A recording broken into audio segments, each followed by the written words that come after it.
এবার পয়গম্বরের সাহাবীকে ডাকে আর বলে, ফজল, তোমাদের যে ধর্মগ্রন্থ আল্লাহ দান করেছে সেই ধর্মগ্রন্থ থেকে একটু তেলাওয়াত করো।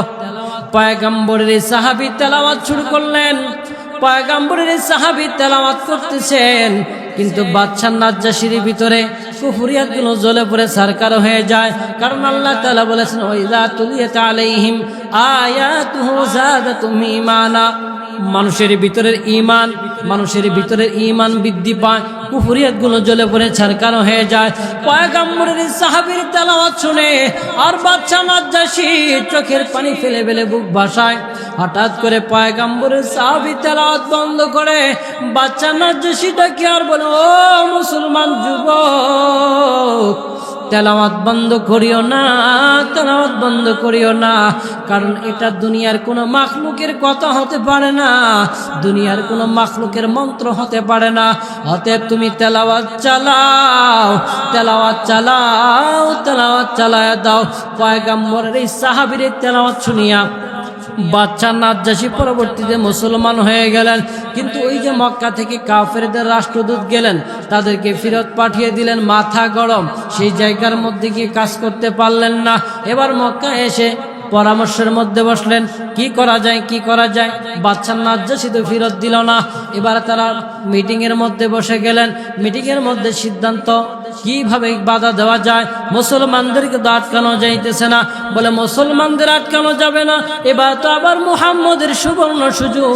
বলে হজের মৌসুম তো এসে গেছে, পৃথিবীর প্রান্ত প্রান্ত থেকে মানুষজন হজ করার জন্য আসবে। আর পয়গম্বর মুহাম্মদের কথা তারা বলে যে তারা তো মুহাম্মদ তো তাদের কাছে গিয়ে গিয়ে গিয়ে গিয়ে দেখা যায় দাওয়াত দিবে, আর তারাও তো দাওয়াত গ্রহণ করবে। কারণ মুহাম্মদের কথা যে শুনে সেই মুহাম্মদের জন্য পাগল হয়ে যায়। তাহলে এই মুহাম্মদ কি যদি এখন তাদের কাছে যাওয়ার সুযোগ করে দেওয়া যায়, তাহলে তো সর্বনাশ হয়ে যাবে। তো কি করব? বলে মুহাম্মদ একজন পাগল, এই পাগলের কথা বলে বলে লোকজনকে তার থেকে দূরে রাখবে। কিন্তু ওয়ালিদ ইবনে মুগিরা কাফেরদের একজন লিডার ছিল, সে বলে না, মুহাম্মদকে পাগল বলা যাবে না। বলে কেন? বলে কত দুনিয়ার মধ্যে পাগল দেখলাম, কিন্তু মুহাম্মদের সাথে কোনো পাগলের মিল নাই। কেউ ডাকে মুহাম্মদ একজন গণক, বলে না, মুহাম্মদ কি গণকও বলা যাবে না। কেন? কত গণক দেখলাম, মুহাম্মদ বলে মুহাম্মদ একজন কবি, বলে না, মুহাম্মদ কবিও না, মুহাম্মদের সাথে কোনো কবির মিল নাই। যাই হোক, শেষ পর্যন্ত একটা সিদ্ধান্ত উপনীত হলো, লোকজনকে বুঝতে দিতে হবে। বলে কি বলে বুঝ দেব? বলে পাগল।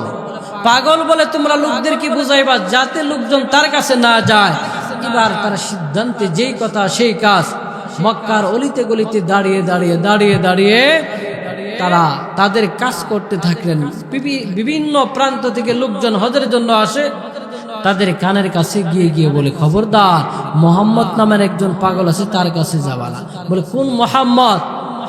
বলে যে মুহাম্মদকে তোমরা আল আমিন উপাধি দিয়েছিলা সেই মুহাম্মদ নাকি? বলে হ্যাঁ, সেই মুহাম্মদ। বলে তাহলে তো দেখা দরকার সেই মুহাম্মদকে, কারণ এত তাড়াতাড়ি ভালো লোকটাকে, যেই লোকটাকে আল আমিন উপাধি দেওয়া হলো, সেই লোকটা পাগল হয়ে গেল, তাহলে তো তার কাছে যাওয়া দরকার। এইভাবে সকলেই যার যার কানে কানে কান পরা দিয়েছে যে মুহাম্মদ পাগল। সকলেই প্রতিজ্ঞাবদ্ধ হয়েছে যে মুহাম্মদ যেহেতু পাগল, অতএব মুহাম্মদকে একটু দেখতে হবে, এটা কোন পাগল। এত তাড়াতাড়ি ভালো মানুষটা পাগল হয়ে গেল, একটু যাওয়া দরকার। আপনাদের সমাজের মধ্যে আছে কিনা, হঠাৎ করে একটা ভালো মানুষ যদি খারাপ হয়ে যায়, অসুস্থ হয়ে যায়, তার জন্য কিন্তু সমাজের লোকগুলো অস্থির হয়ে যায়, ঠিক কিনা? ঠিক তেমনি ভাবে মুহাম্মদ যে পাগল হয়ে গেল, যাকে আল আমিন উপাধি দিয়ে দিল, ওই লোকটা হঠাৎ করে পাগল হয়ে গেল। এখন এই লোকগুলো ব্যস্ত হয়ে গেল যে হজ করি আর না করে, কিন্তু মুহাম্মদকে না দেখে কিন্তু আমরা যাব না। এক পর্যায়ে মুহাম্মদকে দেখার জন্য সবাই চলে গেল। দূর থেকে দেখে এত সুন্দর চেহারা, যে চেহারা দেখলে এক সপ্তাহের ক্ষুধা নিবারণ হয়ে যায়। মাসের পর মাস অনাহারে থাকলেও পয়গম্বরের চেহারা দেখলে ক্ষুধা নিবারণ হয়ে যায়।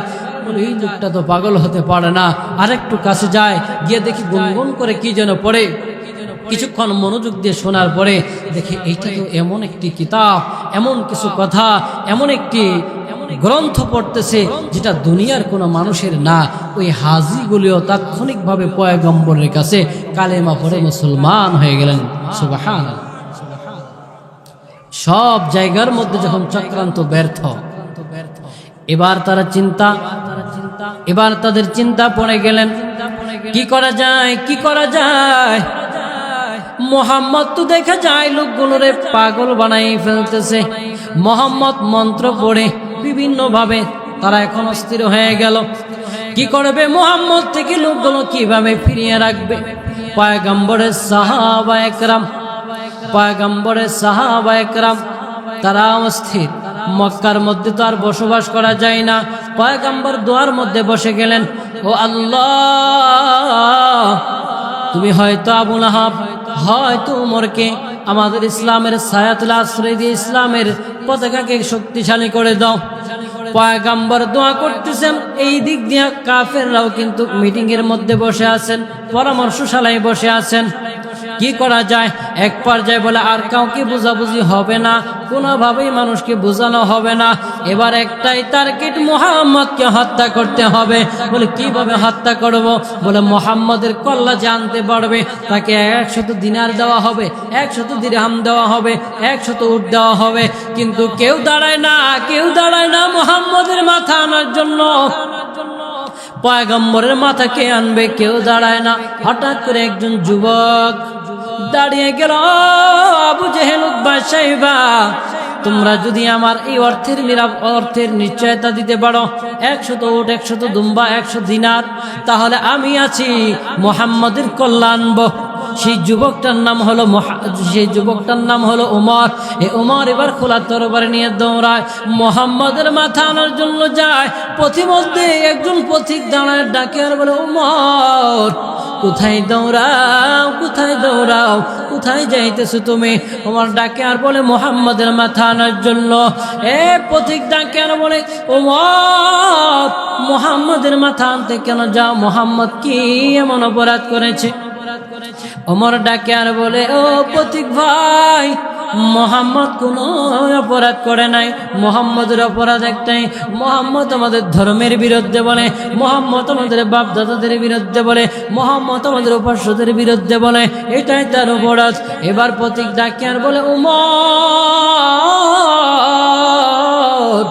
তুমি মুহাম্মদের মাথা আনতে যাও, মুহাম্মদ তোমাদের ধর্মের বিরুদ্ধে বলার কারণে তুমি কি জানোনি তোমার যে আপন বোন মুহাম্মদের ধর্ম গ্রহণ করেছেন? চিল্লায় বলেন না সুবহানাল্লাহ। ওমরের মাথাটা গরম হয়ে গেল। ওমর ডাকে আর বলে, তুমি কি বলা? আমার বোন ধর্ম গ্রহণ করেছে মুহাম্মদের? হ্যাঁ, এটাই সত্য, মুহাম্মদের ধর্ম গ্রহণ করেছে তোমার বোন। ওমর এবার দৌড়ায়, মুহাম্মদের রাস্তা ছাড়িয়ে বনের বাড়ির দিকে যায়। বনের বাড়ির দরওয়াজার সামনে গিয়ে দাঁড়ায়, ডাক দেয়, বোন, দরওয়াজাটা খোল। বোন এবার আতঙ্কিত হয়ে গেল। ভিতরে ওমরের বোন এবং ওমরের বোন জামাইয়ের উস্তাদ সহ তারা কোরআন পড়তেছে। কিন্তু পয়গম্বরের সাহাবী দরওয়াজাটা খুলে দিলেন, এই ফাঁকে তারা পলায়ন করলেন, আত্মগোপনে চলে গেলেন। এবার ওমর বোনকে ডাকে আর বলে, বোন, তুমি নাকি মুহাম্মদের ধর্ম গ্রহণ করেছ? বলে, হ্যাঁ, আমি মুহাম্মদের ধর্ম গ্রহণ করেছি। বলে, না, মুহাম্মদের ধর্ম তোমাকে ছেড়ে দিতে হবে। বোন ডাকে আর বলে, ভাই, দুনিয়ার মধ্যে কোনো মানুষ যদি ওষুধ খায়, ওষুধটা তার শরীরের মধ্যে মিশে যায়। আমিও তো ওষুধ খেয়েছি, কালিমার ঈমানের ওষুধ খেয়েছি, কুফরিয়াতকে জ্বালিয়ে দেওয়ার ওষুধ খেয়েছি, আমার পুরা শরীরের সাথে মিশে গেছে। এই কালিমা তো বাহির করে দেওয়ার মতো আর না। কিন্তু ওমর মানতে নারাজ। ওমর বারবার তাকে আঘাত করতেছে। কিন্তু বোন ডাকে আর বলে, ভাই ওমর, তুমি যে খত্তাবের সন্তান, আমিও কিন্তু সেই খত্তাবের সন্তান। ওমরের বোন এবার ডাকে আর বলে, তুমি আমাকে মারতে মারতে মেরেও ফেলতে পারবা, কিন্তু তবু আমি মুহাম্মাদের কালিমা ছাড়ব না। হে পয়গম্বরের উম্মতের দল, আল্লাহর গোলাম। এবার ওমরের বোনকে আঘাত করে ওমরের বোন একটু মায়াবী কণ্ঠে ডাকে আর বলো, ভাই, দুনিয়ার মধ্যে ভাই মারলে আবার দেখা যায় ছোট ভাই মারলে বড় ভাইয়ের কাছে গিয়ে আশ্রয় নেয়, ছোট ভাই মারলে বড় ভাই, বড় ভাই মারলে ছোট ভাই, মা মারলে মা যদি আঘাত করে বাবার কাছে গিয়া, আবার বাবা যদি আঘাত করে মার কাছে গিয়ে একটু সান্ত্বনা পাওয়া যায়। তুমি তো জানো আমার মা নাই, বাবা নাই, ও ভাই তুমি আমাকে মারিও না। এক পর্যায়ে উমর রাদিয়াল্লাহু তাআলা আনহু তখনও তো মুসলমান হন নাই, এই পয়গম্বরের সাহাবী উমর হঠাৎ করে একটু ওই বনের থেকে অন্যদিকে নজরটা চলে যায়। নজর চলে যাওয়ার সাথেই কোরআনের দিকে নজর পড়ে। এবার বোনকে ডাকে আর বলে, বোন ওই যে কি যেন দেখা যায় কালো কালো লেখাগুলো, একটু দাও তো ধরি। বলে হ্যাঁ, এটা তুমি তখনই ধরতে পারবা যখন তুমি পবিত্রতা অর্জন করতে পারবা। বলে পবিত্রতা অর্জন করব কিভাবে? বলে ওযু গোসল করে আসো, পরে তুমি কোরআনটা ধরবা। পয়গম্বরের সাহাবী উমর এবার বোনকে আঘাত করা ছেড়ে দিয়ে গোসল করে পবিত্রতা অর্জন করে। পয়গম্বরের সাহাবী উমর এই কোরআনটা হাতে নিয়ে তেলাওয়াত শুরু করলেন। তাহা মা আনজালনা আলাইকাল কুরআনা লিতাশকা।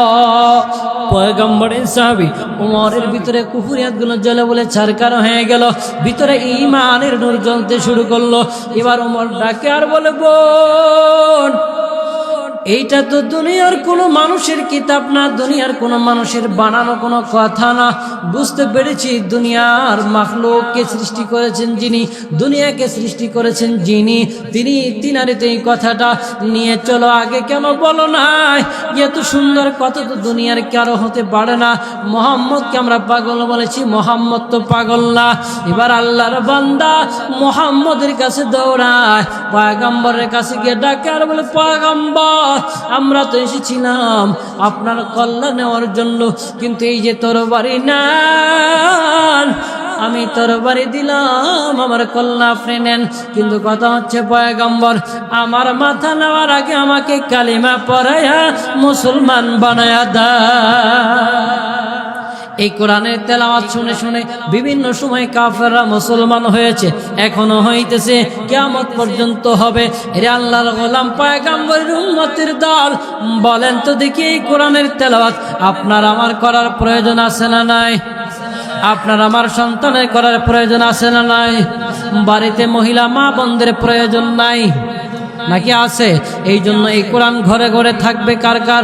দুইটা হাত উঠায় দেখা দেন, দেখা দেন। আল্লাহ তোমার বান্দারা হাত উঠায় দেখা দিল, আল্লাহ তোমার এই কালাম তারা তোমার বান্দাদের ঘরে ঘরে রাখবে। আল্লাহ তুমি সকলকে তৌফিক দান করুন, বলেন আমিন। আল্লাহ রাব্বুল আলামিন আপনাকে আমাকে তথা পৃথিবীর প্রত্যেকটি মুসলিম উম্মাহকে কোরআনের দিক নির্দেশনা, সুন্নাহর দিক নির্দেশনা অনুযায়ী জীবন যাপন, পারিবারিক, সামাজিক, রাষ্ট্রীয় ব্যবস্থাপনা করার তৌফিক দান করুক। সকলে বলেন আমিন। দোয়া চাই, আমরাও দোয়া করি আল্লাহ তাআলা যেন আমাদের রাস্তাঘাট চলাচল এবং বিভিন্ন সময়ের বিপদ আপদ থেকে আল্লাহ তাআলা যেন হেফাজত করে। সকলে বলেন আমিন। আসসালামু আলাইকুম ওয়া রাহমাতুল্লাহ।